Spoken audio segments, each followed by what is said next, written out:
Fin d'aventure entre le technicien franco-allemand Gernot Rohr et les étalons de source RTB. Ce qui se sûr se confirme. Gernot Rohr n'entraînera plus les étalons. Le divorce est bien consommé. Commentaire sur celui dont la nomination a été décriée par plus d'un et analyse à l'appui sur ce plateau avec Modeste Ouedraogo qui nous rejoindra. Et puis c'est peut-être le début de la fin de ce qu'on a appelé affaire FIFA Gate. La commission d'éthique de la FIFA a tranché pour sa part. Seth Blatter et Michel Platini écopent de 8 ans de suspension de toute activité liée au football, une sanction assortie d'amende. On parlera également football national avec la 4e journée du championnat national de première division disputée le week-end écoulé. Le RCK ne lâche pas prise et le mano à mano se poursuit à la tête du classement entre les Faucons et les académiciens de COSAF. Tous vainqueurs et justement la 4e journée a vu son calendrier perturbé par le tournoi amical international entre clubs maliens et burkinabés. Et le RCB débute avec une défaite, l'USFA un match nul. Il sera également question de basketball dans ce magazine. Et c'est du 1-1 entre clubs Ouagalais et Bobolais pour ce qui est des championnats juniors filles et garçons. Fin de combat au karaté-do, fini la récréation. Le ministre des Sports et des Loisirs a mis fin aux fonctions des membres du bureau exécutif de la Fédération burkinabé de karaté-do. Aujourd'hui même, au regard de la crise qui secoue la grande famille des karatékas et qui perdurait depuis un certain temps, la énième tentative de conciliation a échoué samedi dernier. On en fera le constat dans ce magazine. Mesdames, Messieurs, bonsoir et bienvenue. Cela se pressentait. Gernot Rohr avait, dans les faits, presque perdu les commandes du navire étalon. On les lui retire simplement désormais. Le technicien franco-allemand est éjecté du banc des étalons ou le quitte. C'est cela, on en saura davantage sur la nature du divorce bientôt. Mais ce qui est sûr, le mariage a pris fin et le divorce est bien consommé. Kalfa Ouattara nous propose un commentaire. L'aventure de Gernot Rohr avec les étalons prend fin. Selon nos sources, le divorce est bien consommé entre les techniciens franco-allemands et la Fédération burkinabé de football. Reste encore à savoir la nature du divorce. Est-ce par consentement mutuel? Est-ce une démission ou encore un limogeage pur et simple? C'est peut-être anodin, dirait-on, car de toute façon, ils quittent les étalons et le Burkina, mais cela pèserait sans nul doute sur la suite Gernot Rohr. Une autre interrogation s'impose. Quel est le nom du successeur? Peut-être le sauveur du navire partant pavillon étalon.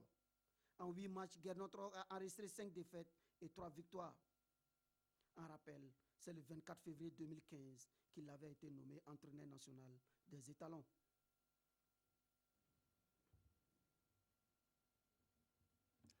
Modeste Ouedraogo est sur ce plateau pour en parler. Bonsoir Modeste. Bonsoir Yacouba. Alors, l'aventure a commencé le 24 février dernier. Ça a duré 10 mois. On n'ira pas plus loin. Ben, moi, je pense que c'est une très bonne nouvelle pour le football burkinabé parce que vous savez, ce monsieur, depuis qu'il est arrivé, c'est vrai que quand il est venu, il a essayé vraiment d'avoir une emprise sur l'équipe de Burkina. Malheureusement, il n'y est pas arrivé parce que après 8 matchs, on n'a pas vu la patte Gernot Rohr, on n'a pas vu la patte de l'Allemand, le rigoureux, hein, la rigueur allemande, on ne l'a pas vu dans cette équipe des étalons. Et du coup, il y a eu pas mal d'échecs. Kalfa Ouattara l'a dit tout à l'heure.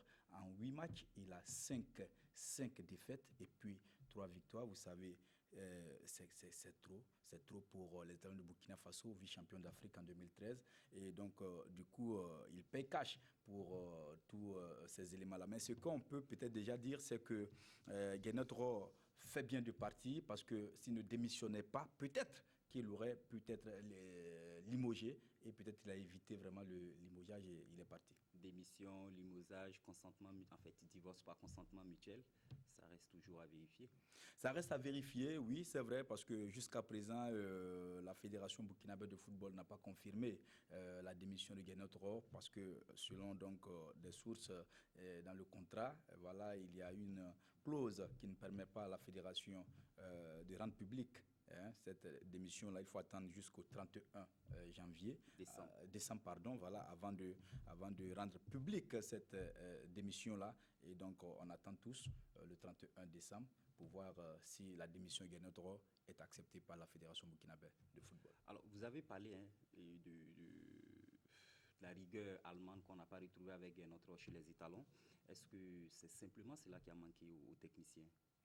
Non, c'est pas simplement cela. Il y a tellement d'éléments parce que quand vous prenez le technicien allemand, il a manqué à un moment donné de poigne, il a manqué de personnalité, il a manqué d'autorité vis-à-vis d'un certain nombre de joueurs. Ben, écoutez, quand vous êtes un entraîneur, il faut être le maître du vestiaire et le technicien allemand n'a pas pu le démontrer. Et vous avez vu la goutte d'eau qui a fait déborder le vase, c'est lorsque, lors du match Burkina Faso-Bénin au stade du 4 août, Sibri Alain Traoré, qui est on va dire, un cadre de l'équipe du Burkina Faso a eu à tenir tête à l'entraîneur du Burkina, c'est vrai. Après, le joueur n'est pas entré en cours de jeu, mais il n'y a pas eu de sanction. Après, l'entraîneur a dit non, on peut le comprendre. Ben voilà, c'est un jeune, il a des problèmes en club, on peut le comprendre, tout ça. Il est resté toujours dans cet équilibrisme oui, sans voilà, fin. alors que le Burkina avait besoin de quelqu'un de charismatique qui va impulser une certaine dynamique au niveau donc des étalons, c'est ce qu'on n'a pas pu avoir. On n'a pas dit de casser pour tout refaire, mais ce qu'on voulait dire, c'est qu'on était en phase de reconstruction après l'épopée de 2013. Il fallait revoir un peu nos ambitions en essayant vraiment de réorganiser un peu notre équipe. C'est ce qu'on n'a pas pu faire et tous les jeunes qu'il a essayé de faire venir n'ont pas pu avoir leur place au sein des étalons. Et ben moi je dis, ben, ce départ est un salut pour le football burkinabé. Alors, on se rappelle encore des supputations qui ont eu lieu lorsque Guénotre a été nommé sélectionneur des étalons. Est-ce que finalement c'est le problème de casting qui rattrape un peu la Fédération burkinabé de football? On peut le dire ainsi. On peut le dire ainsi parce qu'à l'époque, vous savez, il y a eu 3 entraîneurs retenus à l'époque. Stéphane Keshi, le Nigérian, et puis Milovan Rajevic, voilà, qui avait tenu le Ghana, et le Serbe qui avait tenu le Ghana et qui était donc en bonne posture. Et puis Gernot Rohr, sur les 3 entraîneurs, en tout cas l'opinion publique, y compris les observateurs, tous étaient unanimes que celui qui peut-être qui tranchait, en tout cas des 3, ce n'est pas vraiment Gernot Rohr. Mais la fédération a choisi Gernot Rohr. Aujourd'hui, le résultat est là. Ben, écoutez, ils se sont vite rattrapés et tant mieux pour le football burkinabé. Alors c'est vrai, on lui reproche beaucoup de choses, mais est-ce qu'on ne pourrait pas dire aussi que dans une certaine mesure, Guénotre a été victime de la méforme, notamment du manque de compétition de beaucoup de nos joueurs dans le club? Tout à fait, parce que quand vous regardez, bien évidemment, il y a beaucoup de joueurs qui ne jouent pas et qui ont des difficultés en club, mais cela ne saurait expliquer ces contre-performances, parce qu'avant Gernot Rohr, il y a certains le problème était déjà connu. C'était connu, on sait très bien que l'équipe du Burkina n'a pas 11 joueurs titulaires dans les différents clubs. Et donc, du coup, il y a un travail complémentaire qu'il faut faire avant vraiment les regroupements. Et c'est ce que Paulo Duarte essayait de faire avec l'équipe du Burkina. Et je parle de Paulo Duarte. Paul Put, voilà, essayait de faire avec l'équipe du Burkina. Et il a réussi donc à trouver une certaine homogénéité au niveau donc des différentes formes. Et on a vu le résultat avec Paul Put. Et je pense que l'entraîneur allemand n'a pas su comment arriver donc à travers. C'est sa méthode aussi qui est mise en cause. Sa méthode de travail, les cadres de l'équipe n'épousaient plus ses idéaux. Et voilà, vous savez, quand c'est comme ça ressemble un peu à Mourinho avec Chelsea. Les cadres qui ne sont pas d'accord avec lui, et vous voyez, il ne peut que démissionner. Alors, en termes de résultats, on sait aussi que Gernot Rohr nous maintient sur 2 tableaux. La course à la qualification pour la CAN 2017 et puis la qualification également pour Russie 2018, toujours en cours. Oui, toujours en cours, sauf qu'avec Gernot Rohr, on a une défaite au Botswana mal digérée par les Burkinabés. Vous savez, les Burkinabés n'ont pas digéré cette défaite-là, 1-0. Et du coup, ça met le Burkina dans une mauvaise posture avant de rencontrer donc l'Ouganda. Vous savez qu'au mois de mars, il y aura une double confrontation. Voilà, donc cette double confrontation où l'Ouganda actuellement, en tout cas, est l'équipe en forme de notre poule. Et donc, c'est vu tous ces éléments pour ne pas compromettre la qualification du Burkina pour Gabon 2017 que peut-être les 2 parties ont décidé de se séparer. Le meilleur profil possible pour le futur sélectionneur des étalons? Un entraîneur rigoureux, un entraîneur qui va remettre de l'ordre dans la maison parce qu'actuellement, entre anciens joueurs et les nouveaux joueurs qui arrivent, il n'y a pas de respect. Et je pense qu'il faut remettre de la discipline au sein de la maison. Et il faut un entraîneur aussi qui connaît bien le football africain parce que ça urge parce que moi, des matchs, c'est d'ici là. Donc, il faut quelqu'un vraiment qui connaît le football africain, qui va venir redresser la maison et apporter en tout cas cette joie que les supporters attendent depuis très longtemps et qui tarde à venir. Alors, merci Modeste Dragon, on reviendra à vous tout à l'heure. Bakary Koné n'est pas du quatuor lancé dans sa succession pour l'étalon d'or 2015. Logique sans doute, Aristide Bansé, Mohamed Kofi, Préjus Nakoulma et Bertrand Traoré sont les 4 nominés pour le trophée de 2015. La course au titre du meilleur footballeur burkinabé de l'année est lancée et le verdict est attendu pour le 27 décembre prochain. C'est l'information donnée ce matin même en conférence de presse par le comité d'organisation Nongma Kouda et Bangba David Kafando. Footballeur burkinabé de l'année 2015, Aristide Bansé, Mohamed Kofi, Préjus Nakoulma et Bertrand Isidore Traoré, c'est le quartet en lice pour cette 4e édition de l'étalon d'or. Le lauréat sera désigné par un jury et sur la base d'un système de vote SMS du public. L'événement vise à couronner le meilleur joueur de l'équipe nationale de l'année.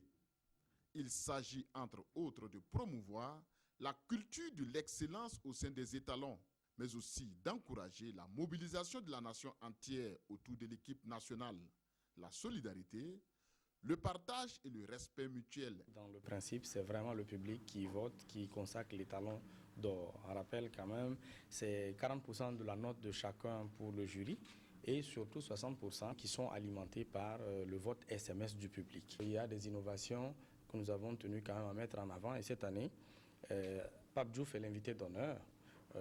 À côté de Pape Diouf, il y a Robert Braza qui fait la présentation. Mais on ne peut pas avoir quelqu'un comme Pape Diouf au Burkina sans créer un point d'échange, un cadre de rencontre et de partage d'expérience avec le monde du sport burkinabé. C'est de permettre à Pape Diouf d'échanger avec le monde du sport burkinabé. Donc un seul mot en élection du public, c'est de le demander de voter pour son candidat. Ils sont 4, c'est Aristide Bansé, Préjus Nakoulma, Mohamed Kofi et Bertrand Traoré. La cérémonie étalon d'or, c'est la soirée de remise des trophées. En plus de l'étalon d'or, 10 trophées récompenseront les anciennes gloires et les acteurs méritants du football burkinabé. Les organisateurs annoncent un panel sur le football et des œuvres caritatives. Étalon d'or, c'est pour le 27 décembre prochain. Pour voter, envoyez au 3167 AB pour Aristide Bansé, MK pour Mohamed Kofi, PN pour Préjus Nakoulma et IT pour Bertrand Traoré. Modeste, nous vous retrouvons pour la rubrique Écho des pros, mais bien avant, vous allez quand même réagir sur ces 4 nominés pour l'étalon d'or 2015. Je pense véritablement que ce sont les meilleurs au sein donc, des étalons. Quand vous prenez les 4 joueurs, on peut peut-être penser que Bertrand Traoré, dans son club, ne joue pas à Chelsea. Sinon, Aristide Bansé, c'est pratiquement le sauveur des étalons. Lorsque ça ne va pas, c'est lui qui décante la situation. Dans son club également, il joue, puisqu'il évolue du côté donc, de l'Afrique du Sud. Voilà. Et du coup, ce garçon est capable de tout, parce qu'on peut tout dire sur le garçon, mais si c'est sur le côté jeu, sur le côté combatif, en tout cas, il est irréprochable. Mohamed Kofi également, dans son club, avec le Zamalek, il a montré pas mal de choses. Et au niveau des étalons également, c'est vrai que lui aussi, il tend vers la sortie au niveau des étalons de Burkina. Mais voilà, chaque fois qu'il est appelé, il a toujours répondu voilà, à l'appel donc, de la nation, et il a toujours montré qu'il a envie de se battre pour le maillot du Burkina. Et puis pour finir, Préjus Nakoulma, lui également. En club, il avait commencé à cartonner en début de saison, mais maintenant il est un peu muet. Voilà, mais même en équipe nationale aussi, il était un peu muet, mais ces derniers temps, il commence à revenir. Donc je pense que ce sont les meilleurs. Et bon, on verra véritablement ce que ça va donner le 27. Alors, pour les autres? Pour les autres, Toulouse, en France, on jouait la 19e et dernière journée des phases aller. Donc Toulouse de Steve Yago, un but partout contre Lille. Yago, il était sur le banc, il est entré à la 86e minute. Gazélec Ajaccio contre Lyon, 2-1 pour Gazélec. Bakary Koné, lui, était titulaire et le défenseur burkinabé a joué 90 minutes. Aux Émirats Arabes Unis, on jouait la 12e journée. Al Nassr contre Al-Shab, 5-1 en faveur donc, de Al Nassr, de l'attaquant burkinabé Jonathan Pitroapa. Pitroapa a ouvert le score à la 3e minute. Et puis en Afrique du Sud, c'était la 12e journée également. Free State Stars de Daouda Diakité contre Yomo Cosmos, 1-0 pour Free State Stars. Le portier burkinabé a tenu ses rangs. Voilà, il était titulaire et il a joué 90 minutes. Aristide Bansé, lui, était titulaire pour la victoire de Chippa United sur Bloemfontein Celtic, 2-1. Bansé, lui, titulaire, a joué 90 minutes. Et puis en Turquie, on jouait la 16e journée. Vous savez, la Turquie, c'est le pays où on a le plus gros contingent, voilà, en Ligue 1 qui joue en première division. J'ai envie de dire, ils sont 3. Brius Nakoulma d'abord était titulaire avec Mersin Ilman Yourdou pour la défaite contre Kassipasa 2-1. Et puis Sivaspor du milieu de terrain Burkinabé Diakari Diakone, j'y arrive, titulaire, fait jeu égal avec Kayseri Sport 0-0. Yakis Kone a joué 90 minutes. Et puis Konya Sport de Abdou Razak Traoré prend 3 points importants contre Bouzaspor 1-0. Le milieu burkinabé titulaire a joué pendant 65 minutes. Voilà, Yacouba Ouedraogo, les infos que nous avons pour les téléspectateurs. Merci, Modeste Ouedraogo. Excellente soirée à vous. La suite du magazine, c'est peut-être le début du dénouement de ce qu'on a appelé l'affaire FIFA Gate. La fin pour de gros acteurs impliqués. Sepp Blatter ne coulera pas seul et emporte avec lui Platini.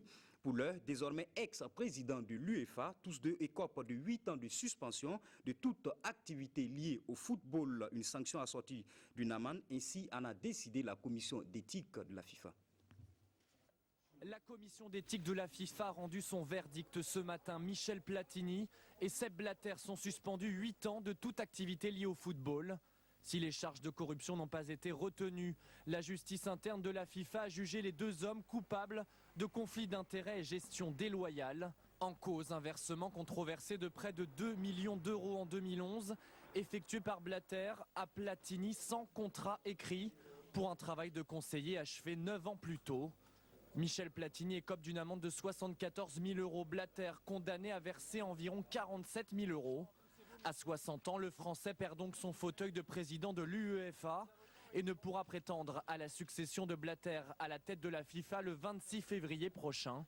Blatter fait appel immédiatement devant la FIFA, puis devant le tribunal arbitral du sport. Il y a effectivement un problème. Le problème, c'est que Michel Platini a été payé en 2011 à une époque où il était vice-président de la FIFA. Et donc, la justice estime sans doute qu'il y a un conflit d'intérêts d'être à la fois vice-président d'une institution et de recevoir un chèque de cette institution de 2 millions de francs suisses pour des travaux antérieurs. Mais l'important, c'est que la corruption disparaît. Le deuxième élément, c'est évidemment que Michel Platini l'avait dit vendredi, fait dire par ses avocats, devant cette chambre de jugement où il avait choisi de ne pas se présenter, je suis déjà jugé, je suis déjà condamné, eh bien les faits lui donnent raison. On imagine que cette peine aille à son terme. Dans 8 ans, Michel Platini aura 68 ans, il sera passé à autre chose depuis bien longtemps. Et sur cette sanction à lui infligée par la commission d'éthique de la FIFA, l'ex-patron de la maison Sepp Blatter s'est exprimé et a même interjeté appel de cette décision. Écoutons-le. This is on these allegations that I have given gift. Ce sont sur ces allégations, sur le fait d'avoir donné un cadeau à Platini que je suis accusé. Non pas des allégations de corruption, mais bien sur cet arrangement et ce contrat. Arrangement and contract. Also in the FIFA books, you can have written and oral contracts. Même s'il y a des traces de cet arrangement, c'est pour ça que je suis suspendu 8 ans. Suspendu 8 ans. Mais je vais me battre. Je vais me battre pour moi et pour la FIFA. The only thing that they could and they would have done, this ethics committee, the adjudicatory. Mais ce que pourrait me reprocher ce comité d'éthique est que si cet arrangement existait et qu'il existe toujours, il aurait dû être fait par écrit. You should have put it somewhere in your books. I agree to that. Je suis d'accord avec ça. Je l'accepte. Mais ces procédures administratives et financières n'ont rien à voir avec l'éthique. And this has nothing to do with ethics. So I regret that I'm this punching ball there. I regret Je regrette d'être le punching ball ici. Je regrette que l'organisation que j'ai servie avec cœur et conscience pendant des années, et je regrette aussi surtout pour les salariés de la FIFA.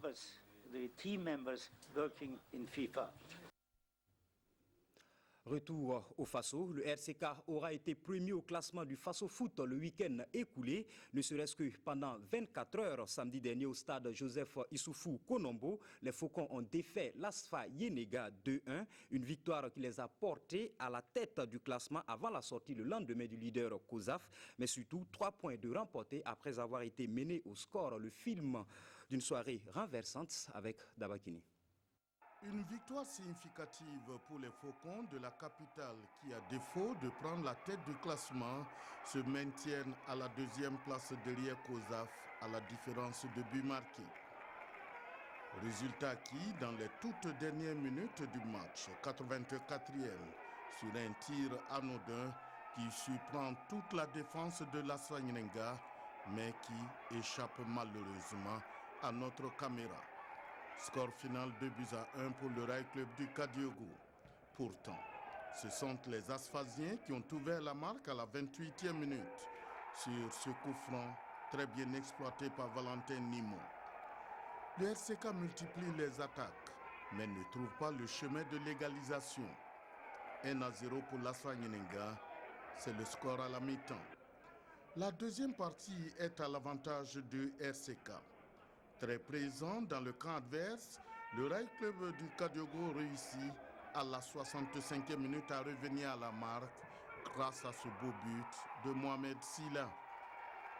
Le match s'emballe un tout petit peu, mais ce sont les Faucons qui font la différence à la 84e minute avant de s'imposer 2-1 dans ce match.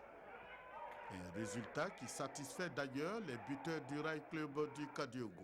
Le match était bon, j'ai trouvé ça c'était un bon match. Et l'Asfa Yenega est un grand club, donc il fallait aussi montrer que nous sommes un grand club, le SCK. Et le but est arrivé parce qu'il y a mes amis qui ont fait des efforts. Et moi j'étais là au bon moment. Et je pense que le but vient du ciel. Mais on a cet esprit de vouloir gagner. Et l'entraîneur nous a inculqué, nous a dit qu'il faut aller toujours au bout de l'effort. Jusqu'à ce que les 90 minutes arrivent, on croyait parce qu'on a un bon effectif. Et si on arrive à jouer, c'est parce qu'on a un bon effectif, on a un bon entraîneur, on a un bon président et on a de bons supporters. Depuis que j'ai vu le ballon venir, je savais que si je l'avais bien eu, ça allait vraiment faire quelque chose. Donc je me suis très bien concentré jusqu'à ce que je prenne le ballon. Et finalement, ça a été un beau but. Et donc c'est vraiment une fierté pour toute l'équipe.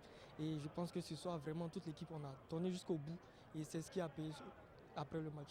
L'Asfa Yenega, après l'ouverture du score, a perdu le contrôle du match dans sa deuxième partie. Malgré qu'on a marqué, je pense qu'on n'a pas su conserver notre but comme la journée passée.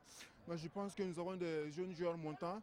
Nous allons toujours apprendre dans la douleur, continuer de travailler puis apprendre dans la douleur. Le RCK a su poser le ballon. On n'a pas su conserver le ballon comme il le fallait. Mais je pense que nous sommes en football, ça devrait arriver. Mais je suis fier de mes camarades. Ils ont fait ce qu'ils pouvaient faire. Un match d'un niveau moyen qui aura tout de même retenu l'attention du public. Situation presque similaire pour le BPS qui reste invincible après 4 journées de championnat. En déplacement hier dimanche à Dédougou, les Grenouilles Bleues ont arraché le point du nul d'un but partout. Après avoir été également mené au score dès la 3e minute, le Banqui Sport a donc été contraint au partage des points à domicile au stade régional de Dédougou. Le film d'une rencontre très mouvementée avec nos envoyés spéciaux dans la cité de Banqui, Isaka Ouedraogo, Christelle Dabré-Paris. Un public agité, des joueurs échauffés, des cartons à l'appel, un trio arbitral sous bonne garde. Le choc Banqui Sport BPS a réuni tous les ingrédients d'un match sous haute tension. Tout est parti dès la 3e minute, faisant fi de toute civilité et observation. Dédougou inflige une douche froide à Koudougou. Mokhtar Keïta, suite à un coup franc, ouvre le score. 1-0 pour les verts et blancs. Les bleus-blancs encaissent le coup, subissent le jeu, tentent de revenir, mais leur réaction reste muette. Les deux clubs se séparent momentanément sur ce léger avantage du Banqui Sport quand tout à coup, les esprits s'enflamment sur le terrain. Dès que le match, l'arbitre a sifflé, voilà, on s'est mis carrément au rond-point pour pouvoir faire notre prière. Et ils sont venus nous enlever de force au milieu du terrain. Sinon, on était les premiers à prier au centre du terrain, mais à la mi-temps, on venait pour prier, on a eu du mal, ils nous ont empêchés. Ça, les joueurs ont dit qu'on est chez nous, donc c'est normal qu'on prie où on veut. Le quiproquo levé, les joueurs regagnent les vestiaires. Les spectateurs sortis nombreux s'occupent comme ils peuvent en attendant la reprise. Pourquoi pas une victoire du Bangui, la première de ce début de saison à domicile, qui plus est. Leur vœu est mis à rude preuve. Non seulement Mokhtar Keïta, le buteur, bute sur Benidis Traoré, mais pire, le Bangui se retrouve à 10 après l'expulsion de Lekam Ofem pour cumul de jaunes. Le BPS ne se gêne pas pour profiter de sa supériorité numérique. Clavel Tchendebeiro, suite une fois de plus à un coup de pied arrêté, remet les pendules à l'heure. Un but partout. Transporté par l'enjeu et à force de provocation, le buteur du BPS est à son tour expulsé. À 10 contre 10, les officiels peinent à contenir les agitations dans et en dehors du terrain avant enfin le coup de sifflet final. Un but partout, le résultat est diversement accueilli. Je suis très satisfait, surtout que nous sommes en déplacement.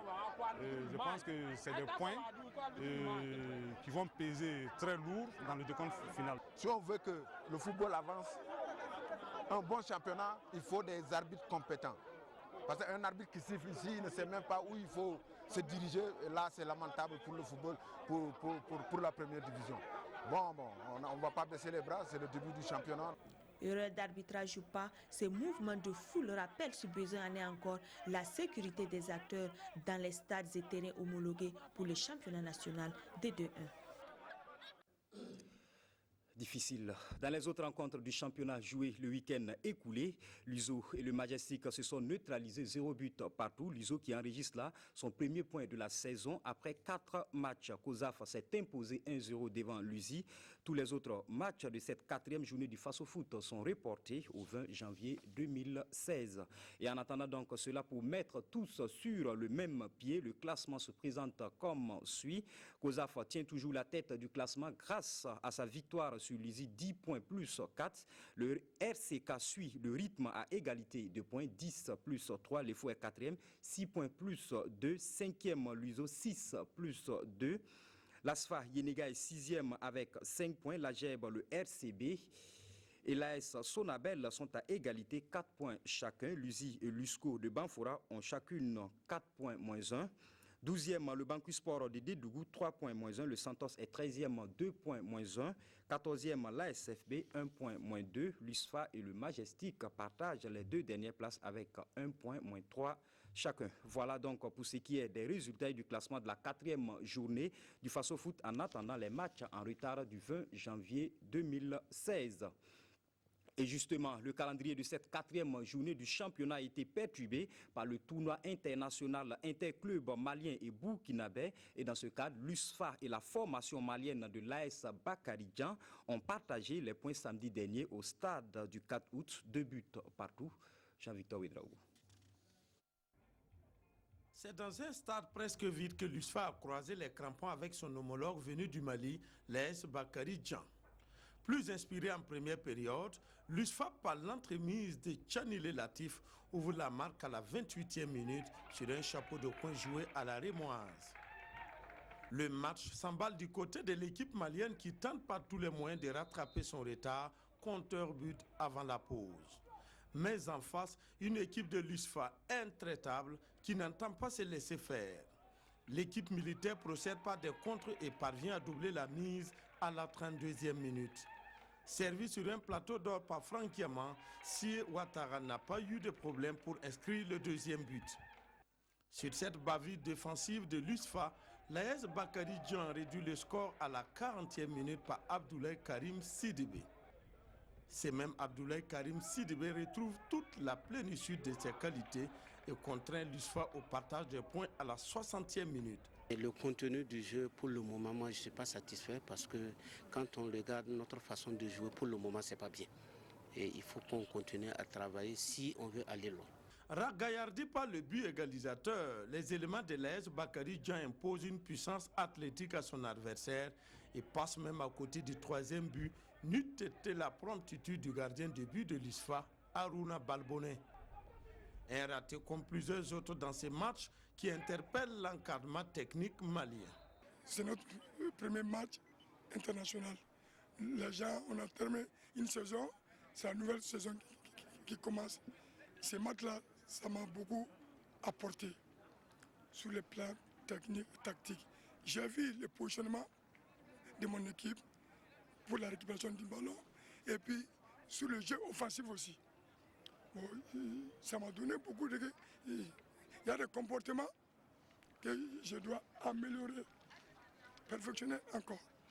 Cette première édition du tournoi international interclub enregistre la participation de 8 équipes. Le RCB, l'ASFB, l'USFA et le FO du Burkina, l'USFAS, 11 créateurs, le Stade malien et Bakary Djan du Mali.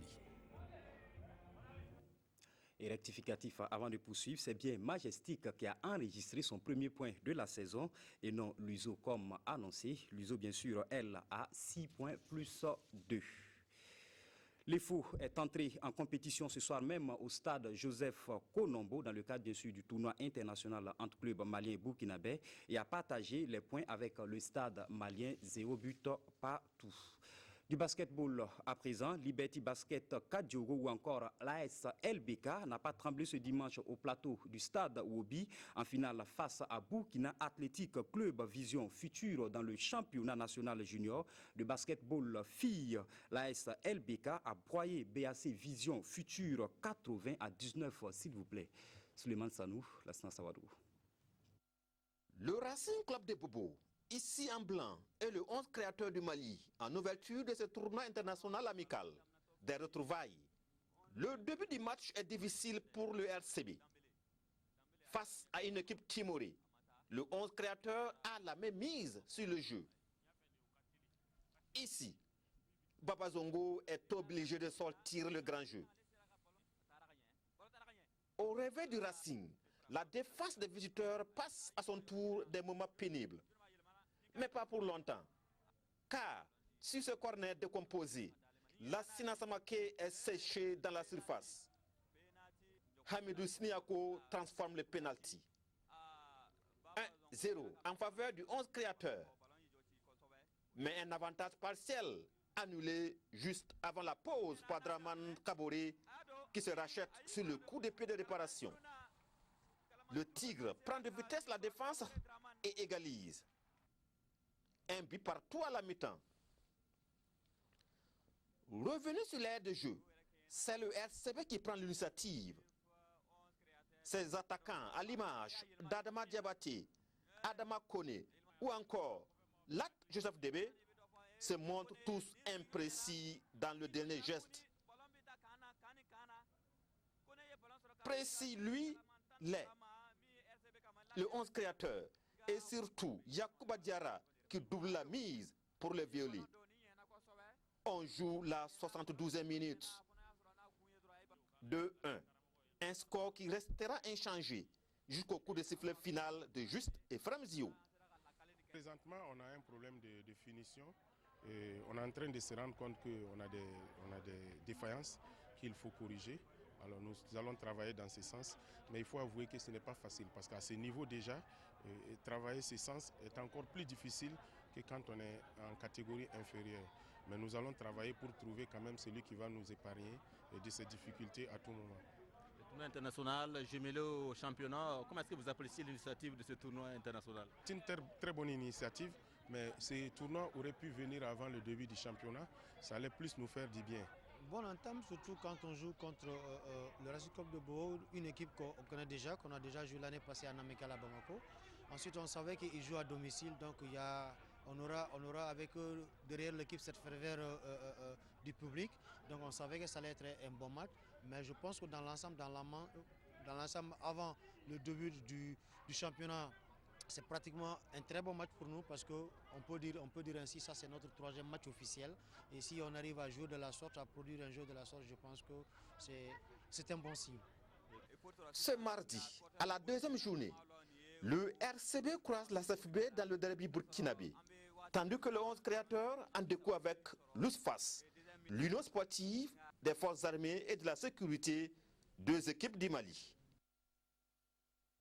Rectifiez de vous-même, nous étions à Bobo Dioulasso, mais pas pour du basket pour le moment, mais c'était le football avec la première sortie du RCB, le champion du Burkina, donc qui entame ce tournoi avec une défaite. C'était samedi dernier au stade Wobi de Bobo Dioulasso. Défaite 2-1 des Tigres de Diaradougou devant le 11 créateur, un club malien. Nous repartons à Bodulasso, cette fois-ci pour du basketball du vrai d'ailleurs. Et Liberty Basket Kadiogo ou encore l'AS LBK n'a pas tremblé ce dimanche au plateau du stade Wobi en finale face au Burkina Athletic Club Vision Future dans le championnat national junior de basketball filles. L'AS LBK a broyé, je le disais tantôt, BAC Vision Future 80-19. Souleymane Sanou et Lassina Sawadou. BAC Vision Future en blanc à fort à faire face à l'AS LBK en rouge. Un face-à-face 100% Ligue du Centre. Les Blancs avaient arraché les tickets samedi dernier devant le RCB, battu 25-21. L'AS LBK n'a pas eu d'opposition en demi-finale. L'ACB, son adversaire, a préféré briller par son absence. Le forfait, vraiment, je suis déçu pour des phases finales. Une équipe signe forfait dans sa localité, moi je suis déçu par rapport à ça. Pourquoi j'ai dit, en principe, on ne doit pas avoir de match de classement, ni aucun prix même pour elle.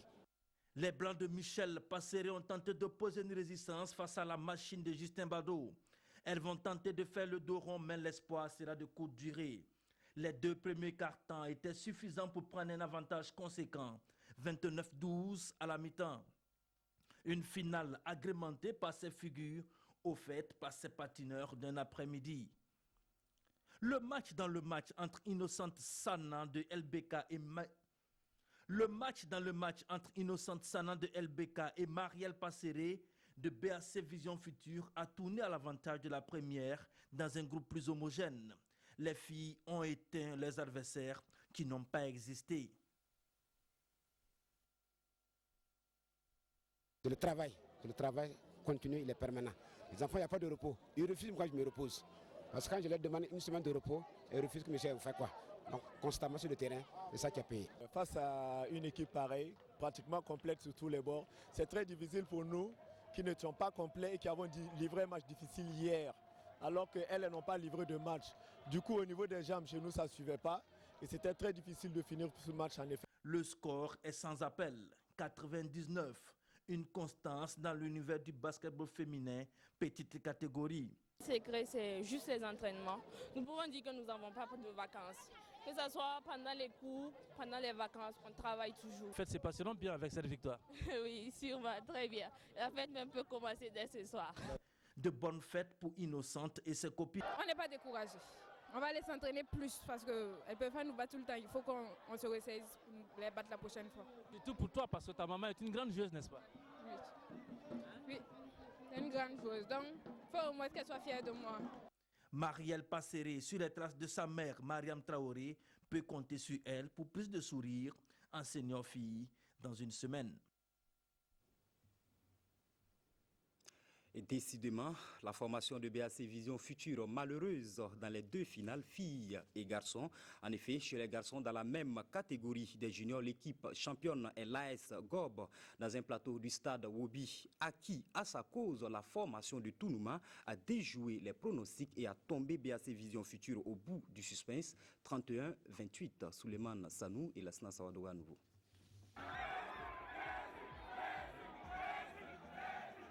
Il y a des jours où on se croit sur le toit du monde. Ici c'est Bobo. Ici c'est Bobo. C'est Bobo. L'AS Gob au sommet du basketball national en catégorie junior. Après 4 ans, les protégés de Gimbi Ouattara remportent leur premier trophée majeur. La joie et l'émotion d'un président, d'une famille, d'un club, de tous les fans de Bobo présents dans la scène du stade Wobi. Une victoire obtenue au bout du suspense face à une équipe de BAC Vision Future, favorite de la rencontre après sa victoire sur l'Isfran la veille. Les joueurs de Tounouma ont sorti le faux en demi-finale. Une première partie de match qui a laissé entrevoir plus de lacunes que d'acquis de part et d'autre. Beaucoup d'imperfections et d'approximations dans un plateau qui a mal à son éclairage. La mi-temps va intervenir avec un bien maigre 10-11 pour l'équipe venue de Ouagadougou. La deuxième partie sera plus enlevée. L'AS Gob va prendre les devants. Poussés par un public acquis à sa cause, les protégés du président Diko ne vont rien lâcher.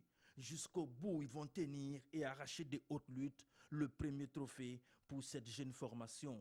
Score 28. Avec cette victoire, je pense que mes joueurs vont redoubler d'efforts, voilà, pour les échéances à venir. Sinon, ce soir, je suis très content. Je remercie mes joueurs, je remercie également le président. Et puis bon, c'est ça en fait. ABAC Vision Future, c'est le masque. On ne comprend pas cette déconvenue, mais on veut rester positif. On était un peu pressé par rapport au match. On n'a pas essayé de garder le rythme. C'est pour cela, bon, ils avaient confiance. Mais pour moi, ce soir, leur jeu, pour moi, c'est eux les champions. Bobo tient sa coupe et n'a pas manqué de le faire savoir. On jouait à la maison. On avait tout le public avec nous. On était déterminés. Ça fait 3 fois qu'on échoue en finale. Cette année-là, c'était la nôtre. Bon, ce qui nous a manqué, c'est un peu de concentration. Vraiment, je suis fier de mes gars. Ils se sont bien battus. Maintenant, on félicite aussi les adversaires. Ils sont aussi bien battus. Maintenant, bon, on est là. Prochainement, on se bat plus fort pour revenir. On est champion du Burkina. On est champion. Aujourd'hui, on dédie cette victoire à tous les gars de Bobo. Bobo, ici c'est Bobo. Ici c'est Bobo. Ouais. Ça, on a montré à tous les gars de Ouara qu'à Bobo, ici, il y a des joueurs de basket aussi. Affaire donc à suivre. Ils en voulaient vraiment, les Bobolais. Seul le travail paie, dit-on. Après chaque saison, les équipes se doivent de tirer les enseignements. Dans l'élément qui va suivre, les uns et les autres expriment leurs sentiments après ce chaud week-end de basketball à Bodulasso. Moi, j'ai essayé de donner la base aux jeunes, mais après, c'est lui qui a lutté avec les jeunes. Et je remercie aussi les jeunes d'Asgob avec l'énergie qu'ils ont fournie pour remporter cette victoire vraiment. Je remercie tout le monde, tous ceux qui ont soutenu l'Asgob. On n'a pas essayé, on n'a pas bien assuré, surtout les lancers francs. Donc on va essayer de revoir tout ça, de commencer à zéro, les bases, les fondamentaux pour pouvoir revenir à fond.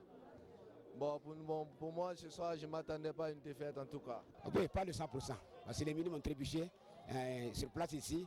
Avec à mon humble avis, il y a une qui n'était pas une cadette. À mon humble avis. C'est ça qui a fait la différence du jeu. Sinon, les enfants ont très bien joué. De 31 à 29, pour des enfants de 2002, c'était formidable. Moi, par rapport au jeu lui-même, je suis content d'elle. Je sais que l'année prochaine, elle va reprendre le dessus. Le bilan pour vous cette saison? Il est positif. Il est positif. Et ça, je remercie le Seigneur par rapport à tout ce qu'il nous a donné de faire, par rapport à la santé qu'il nous a donnée. Alors, coach, dites-nous, vous qui êtes imprégné du milieu du basket, quel est le secret pour battre cette équipe de l'ASBK qui domine pratiquement maintenant le monde du basketball féminin? Oui, il faut reconnaître que cet effectif-là a l'avantage d'être ensemble tout le temps dans le même établissement pratiquement. Elles jouent UCBF ensemble, elles jouent le championnat ensemble. Elles sont 3 séances d'entraînement. Du coup, pour les battre, il faudrait être au même niveau qu'elles. Ça veut dire avoir un effectif sur le terrain, régulièrement aux entraînements. Et aucune équipe à Ouaga ne peut le faire en réalité. Parce qu'elles ont l'avantage d'avoir un grand plateau chez elles. Avec toutes les conditions réunies pour qu'elles aient un très bel effectif par rapport aux autres équipes en fait.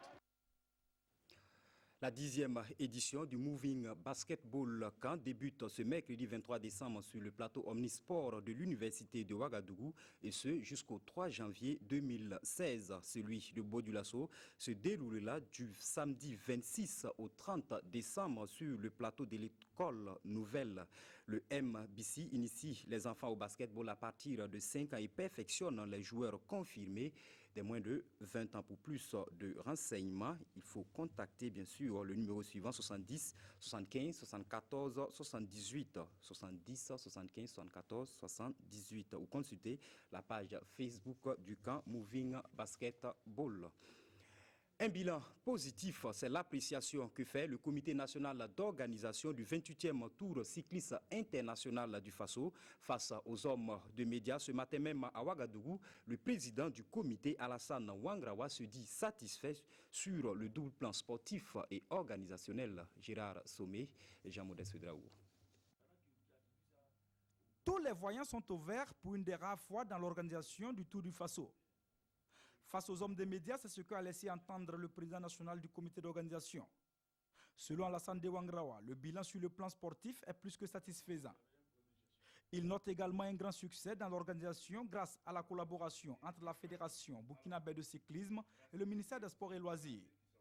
Le souci majeur dans chacun des deux camps étant de réussir l'épreuve un travail d'équipe a été fait. Le résultat ne pouvait être autrement.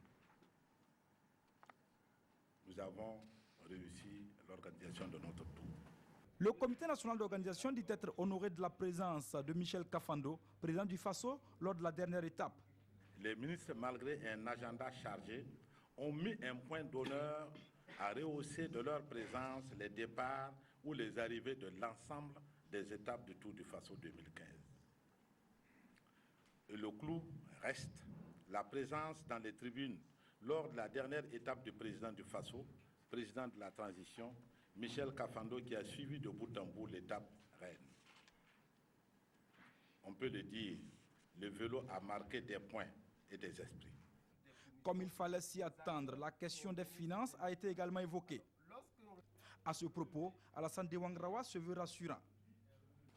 Budget de l'État, 149 296 000.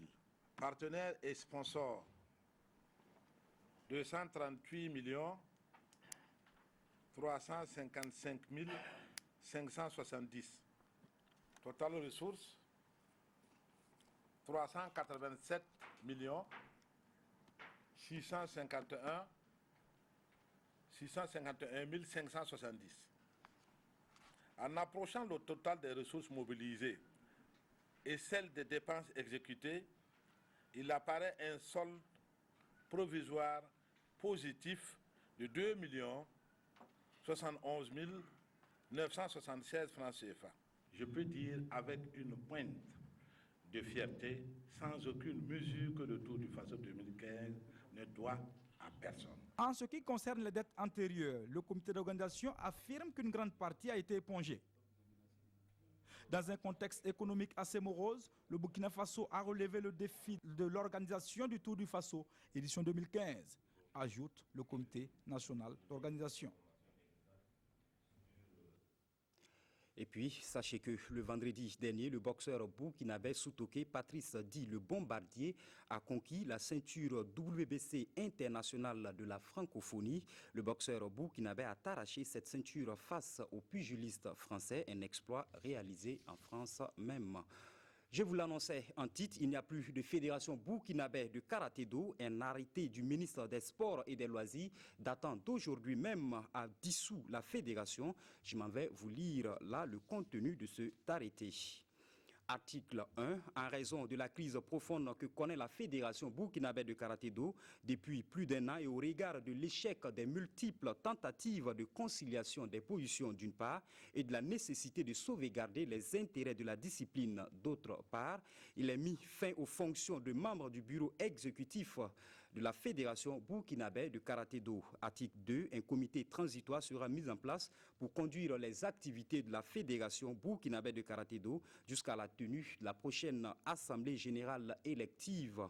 Article 3. Le secrétaire général de la Fédération burkinabé de karaté-do est chargé de l'expédition des affaires courantes jusqu'à la prise de fonction du comité transitoire. Et article 4. Le secrétaire général du ministère des Sports et des Loisirs est chargé de l'exécution du présent arrêté qui sera enregistré, publié et communiqué par tout besoin sera. Signé donc David Cabré, ministre des Sports et des Loisirs, aujourd'hui même.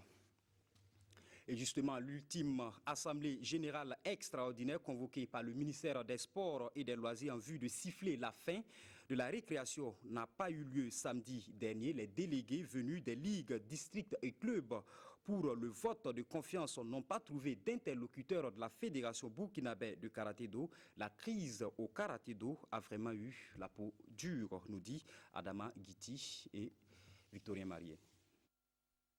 Encore et toujours un pétard mouillé dans la résolution de la crise qui secoue la grande famille du karaté-do burkinabé. Après plusieurs tentatives inabouties, on croyait que l'Assemblée générale extraordinaire, assortie d'un vote de confiance, convoqué ce samedi par le département en charge des sports, allait mettre un terme à ce qui divise les dirigeants de ce sport. Mais que nenni! Les délégués des ligues, districts et clubs qui ont effectué le déplacement et la délégation du ministère des Sports avec n'ont pas trouvé de répondant du côté du bureau exécutif de la Fédération burkinabé de karaté-do. Un état de fait bien embarrassant et qui n'est pas du goût de certains délégués. Reporter la rencontre pour ensuite reconvoquer une assemblée générale, en tout cas nous souhaiterons que plutôt que sur place, nous puissions passer au vote. En tout cas, nous allons insister que nous puissions donc passer au vote et l'Assemblée qui est là va donner sa confiance ou bien va décider autrement. Et à part de ce constat-là, bien sûr, ceux qui ne sont pas là, ils feront le constat aussi. On poursuivra bien sûr. Voilà. C'est un blocage. On prend notre art en otage. Et nous, on ne va pas accepter ça. Autrement dit, cette Assemblée générale extraordinaire, assortie d'un vote de confiance, a accouché malheureusement d'une autre souris qui impacte négativement sur la vie et la cohésion dans la famille du karaté, aux grandes dames surtout des compétiteurs pris, dirons-nous, entre deux feux. Que faire? Le ministère a pris sur lui de convoquer une Assemblée générale extraordinaire pour poser la question de confiance. Est-ce que les électeurs qui ont porté ce bureau à la tête de la fédération, est-ce qu'ils ont aujourd'hui confiance à ce bureau-là?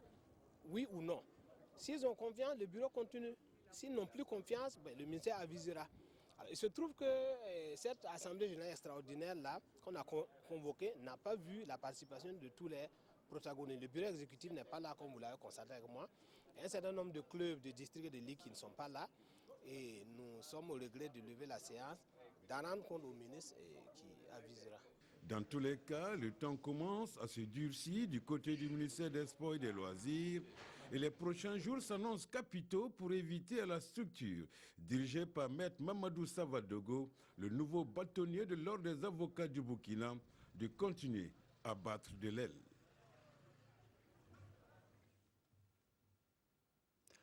Ce reportage donc a été monté avant que la décision, l'arrêté bien sûr ministériel du colonel David Cabré ne nous parvienne, et justement sur l'absence du bureau exécutif de la Fédération burkinabé de karaté-do à cette assemblée générale extraordinaire. Son président, Maître Mamadou Savadogo, s'est prononcé hier au micro de Moussa Ouedraogo et de Jérôme Tiendrebego. Nous n'y étions pas d'abord pour des questions de délai. Nous avons reçu le 16 décembre une lettre qui était datée du 15 décembre. Donc, si vous comptez que nous avons reçu la lettre le 16 décembre, nous avions 17, 18 pour rassembler tous les clubs de la Fédération du Burkina Faso à une assemblée générale. Donc, j'ai répondu que je ne pouvais pas. Ensuite, il nous a été dit dans le même courrier qu'il s'agissait d'une assemblée générale élective. Quand l'assemblée générale élective se réunit pour élire le bureau exécutif. Donc ça aussi, nous n'avons pas compris, parce que le bureau exécutif n'a pas démissionné. Le bureau exécutif aurait pu être démis de ses fonctions par l'organe de tutelle, ce qui est tout à fait normal. Mais il n'a pas été démis. Mais nous serions quand même venus comprendre si nous en avions eu le temps.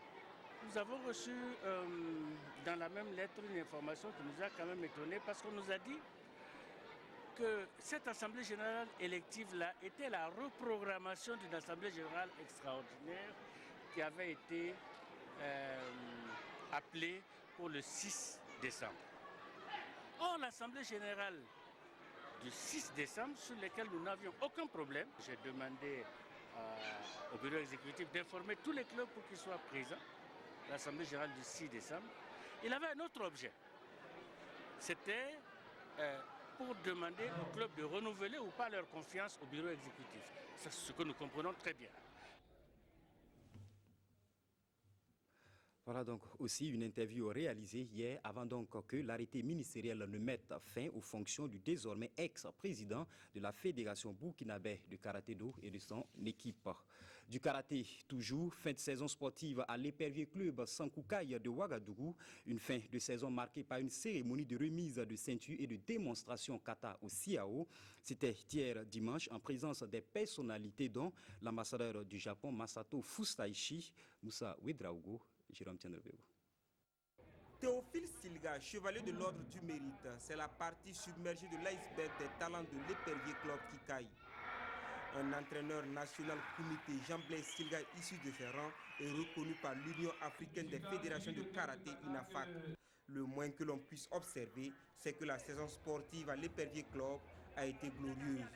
109 nouvelles ceintures jaunes, 51 ceintures oranges, 31 ceintures vertes, 23 ceintures bleues, 17 ceintures bleues plus, 7 ceintures marron, 9 ceintures marron plus, 5 nouveaux deuxièmes dan et 6 troisièmes dan et un taux de réussite de 90,8%.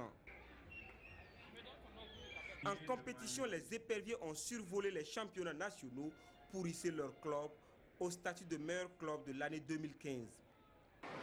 Nous préférons une ligue avec 4 ou 5 clubs, où dans chaque club, vous avez comme ici 300, 400 élèves, que de beaucoup de clubs où le nombre même empêche de concentrer les moyens. Donc nous sommes là cette année, comme l'année dernière, comme l'année d'avant, parce que l'Épervier Club est un club modèle. Le marabout, c'est le maître, le marabout, c'est du travail, le marabout, c'est de persévérance, le marabout, c'est de courage, le marabout, c'est aimer ce que tu fais. Le trou dans ce tableau est le passage à vide des 4 éperviers aux Jeux africains de Brazzaville. Mais les éperviers prennent toujours les choses du bon côté. Ça nous a vraiment donné l'expérience, nous permet de travailler et préparer à répondre à la. Les pensionnaires du nid de l'Épervier ont laissé apprécier leur savoir-faire aux sommités du karaté-do et à des invités de marque.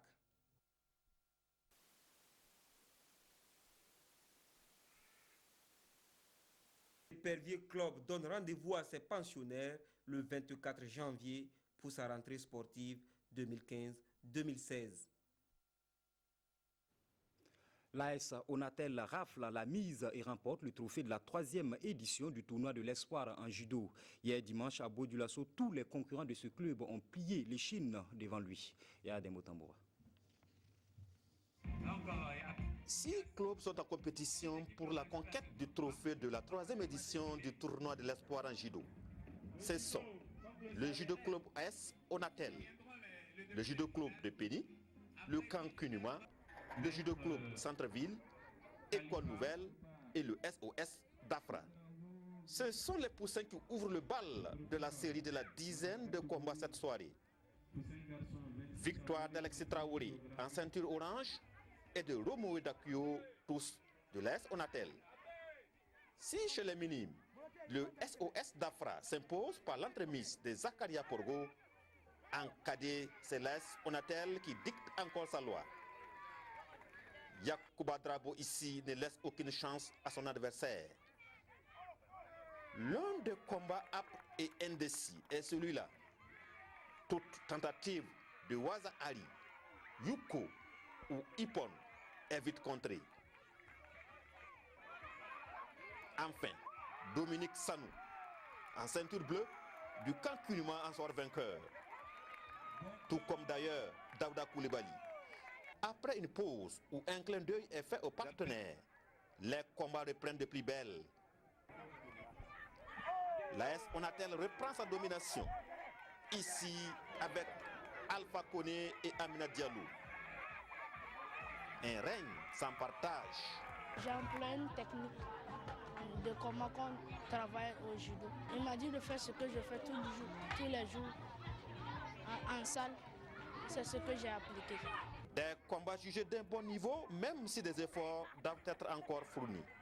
On a eu des combats de très belle facture. Nous sommes vraiment satisfaits du niveau de nos enfants. Et on remarque qu'au fil des années, il y a une certaine implication des encadreurs, ce qui fait que le niveau est en train de se lever. Nous avons cette initiative qui est l'initiative d'un club, l'AS Onatel. J'espère que d'autres clubs vont s'initier pour que quand même il y ait un effet d'entraînement. Voilà, parce que nous sommes à la base. Quand on veut faire un bon levain, il faut aller à la base. L'Onatel est une entreprise à culture de sport. Et nous savons que le sport est une très bonne chose autant pour nos enfants que pour tout âge. Nous pensons que le judo, c'est une discipline qui va participer donc au développement physique, mental, mais également qui va aider les enfants à se discipliner. Après l'effort, le réconfort, des médailles et bien d'autres récompenses. Chacun en a eu pour son compte. Et cette trêve, avant de poursuivre, c'est demain, mardi 22 décembre, qu'aura lieu la cérémonie de pose de la première pierre du siège du Comité national olympique et des sports burkinabé. Tous les sympathisants du CNOSB sont donc conviés à l'INGEPS à partir de 15h pour assister à la cérémonie. Du 3 sur 4 pour la province du Nayala dans les finales des compétitions pour jeunes lutteurs âgés de 15 à 17 ans. Les jeunes pousses de la lutte burkinabé ont offert du spectacle aux amoureux de la discipline samedi dernier à l'INGEPS avec, entre autres, le triomphe de Moussa Nguyen en 13 secondes dans le championnat de sa catégorie. Roger Kam, Kalfa Ouattara. Troisième rendez-vous pour la Fédération burkinabé de lutte dans sa volonté de préparer la relève pour pérenniser la pratique de la discipline. Après la tenue du championnat des seniors, les 15, 16, 17 ans étaient à l'honneur dans l'arène Herman Ser Sanou. Ce championnat réservé aux jeunes a concerné 4 catégories. Les catégories des 50 kg, les 55 kg, les 60 kg et la catégorie des 67 kg. 36 lutteurs venus de 10 provinces ont pris part à la compétition. Demain se prépare aujourd'hui c'est à l'équipe de Pierre Badiel, la sixième mobilisée de grosses pointures avec au finish. Rapidement, le lutteur atteint la fin de carrière. Il faut renouveler l'équipe. C'est dans ce sens que nous avons initié ces compétitions au niveau des jeunes. Ça nous permet d'avoir des jeunes lutteurs et de les suivre jusqu'à l'étape senior. Ça leur permettra d'avoir une beaucoup plus longue carrière dans la compétition. Les finales ont été l'affaire du Nayala. Dans les 50 kg, 37 secondes ont suffi à Alain Nana en ceinture rouge pour être sacré champion de sa catégorie. Son exemple est suivi par son coéquipier du Nayala, Zéphirin Foro en bleu chez les 55 kg. Il surprend Djilatou Batiene du Mouhoun et remporte la finale. Dans la catégorie des 60 kg, Mahamadou Zandissourou en bleu a résisté 1 minute 47 secondes avant de se faire terrasser par Paul Toué du Nayala. 13 secondes, c'est le temps qu'a duré la finale des 67 kg. Moussa Oué du Mouhoun en rouge bat Suleiman Zedioué. J'ai vu des lutteurs engagés, des lutteurs qui nous ont montré des qualités exceptionnelles. Et ce soir, en tout cas, tout ce que ces lutteurs ont montré donne en tout cas au département l'envie de toujours accompagner cette fédération. Bon, c'est des enfants. Bon, par rapport à certaines provinces, le niveau est très élevé. Par rapport au Nayala, le Mouhoun, nous voyons nettement qu'ils sont au niveau des autres. Sinon, déjà, ils ont commencé à s'entendre dans les villages, puisque les écoles sont finies. On sent qu'il y a un peu de l'entraînement dans leur travail. Donc à ce niveau, le niveau est très élevé. C'est quelques éléments. C'est surtout le Mouhoun, le Nayala, puis le Sourou, que je pense que vraiment le niveau est assez élevé. Bon, si vous regardez effectivement au niveau des prix, ce sont les premiers. Donc franchement, à ce niveau, je suis satisfait. Les 4 premiers de chaque catégorie ont été récompensés. Au niveau de la fédération de lutte, la tête est déjà à la saison 2015-2016. De la lutte toujours, mais cette fois-ci à un niveau local avec de grands enjeux pourtant. Le tournoi de lutte de Tenado se fait de la place dans le microsome de la lutte traditionnelle burkinabé. Cette année, la 6e édition a mobilisé de grosses pointures avec au finish le sacre d'Éloi Zerbo. Le commentaire avec Jérôme Tiendrebego.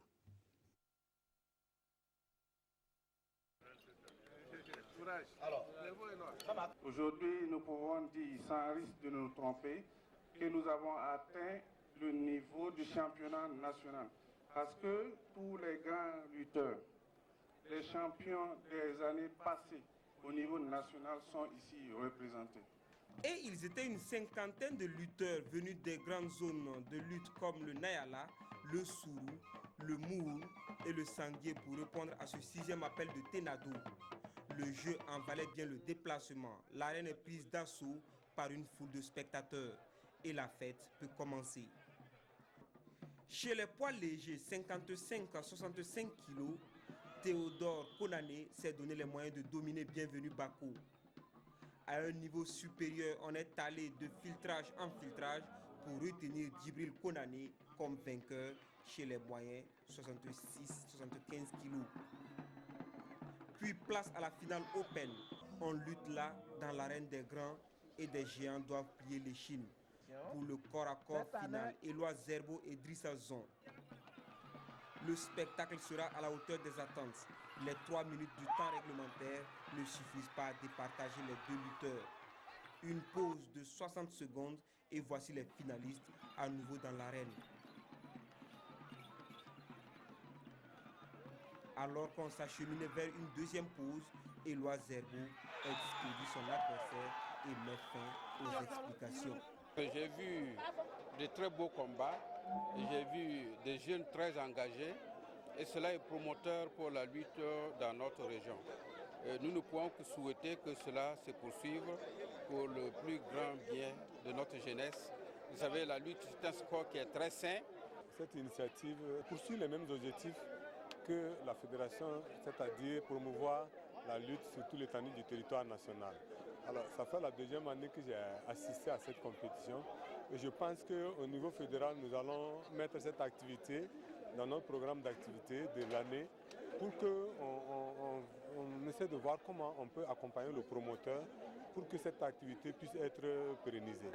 Tout est bien qui finit bien, les lutteurs ont été récompensés selon leur mérite. Et dans ce même élément, le premier intervenant est M. Urbain Bako, le promoteur bien sûr de cette compétition de lutte traditionnelle de Tenado et Nogui Yamiogo comme signé. 3 fois que la journée paralympique a lieu, 3 fois que la Fédération burkinabé pour personnes handicapées tient son pari, celui de mettre le sport au service de la promotion des droits des personnes vivant avec un handicap. Et un cross populaire a été mis à profit cette année. Mokhtar Ouedraogo, Kalfa Ouattara. En avant pour la promotion du sport pour personnes handicapées. C'est le sens de cette 3e journée paralympique. Une journée conçue et organisée pour faire en sorte que les regards négatifs des personnes alors qu'ils se disent valides puissent changer. Car à travers ce sport, nous voulons que le regard change. Nous voulons que les gens sachent que la personne handicapée n'a pas besoin seulement de manger ni de se vêtir. La personne handicapée veut s'épanouir à travers une activité, dont l'activité sportive, pour montrer que nous sommes capables, que nous pouvons aussi représenter notre pays dans les instances internationales. Pour faire entendre la cause de la personne vivant avec un handicap, la Fédération a commencé cette 3e journée par un cross afin de susciter plus de solidarité et au respect des droits des personnes handicapées. Les gens pensent que quand on est handicapé, alors c'est manger et trouver la pitance qui est notre préoccupation. Alors que toutes ces personnes-là ont envie aussi de s'épanouir, de s'exprimer et d'être heureux. Et aussi porter très haut le flambeau de notre pays.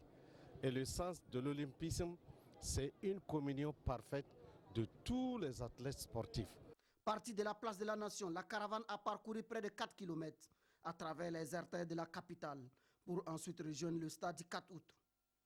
Et pour la 3e fois, l'École nationale de police était présente pour mettre l'ambiance.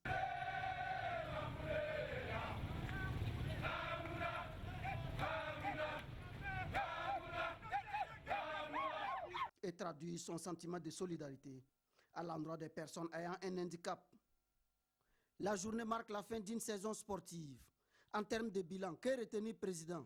Je peux dire que le bilan en tout cas est réussi dans la mesure où nous avons pu organiser notre championnat. Et voilà que nous sommes en train de finir en beauté avec cette journée paralympique. Vraiment, nos résultats ont été atteints.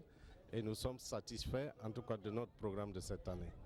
Rendez-vous est pris pour la saison 2015-2016, que nous souhaitons plus fructueuse. Et cette triste nouvelle, Sankara Ali dit Manamana n'est plus. Ce fervent supporter de l'étoile filante de Ouagadougou a quitté sa famille et le club bleu-blanc de la capitale hier dimanche dans la soirée. C'est tout pour aujourd'hui, mais sachez ou retenez que Guénotror n'est plus le sélectionneur des étalons du Burkina. Aussi, le ministre des Sports et des Loisirs a mis fin aux fonctions des membres de du bureau exécutif et de la Fédération burkinabé de karaté-do.